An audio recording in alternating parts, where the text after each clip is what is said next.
நட்சத்திரங்களை தூசி தட்டினால் நல்ல வீடு செய்வேன். நட்சத்திரங்களின் சூட்டில் நான் உருகி போய்விடில் ஏன் செய்வாய்? உருகிய துளிகளை ஒன்றாக்கி என் உயிர் தந்தே உயிர் தருவேன். இது மெய்தானா?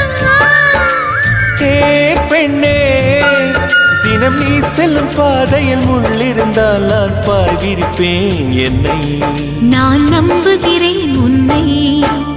தொடு தொடரெனவே வானவில் என்னை தூரத்தில் அழைக்கின்ற நேரம். விடு விடுவெனவே வாலிப மனது விண்வெளி விண்வெளி ஏறும்.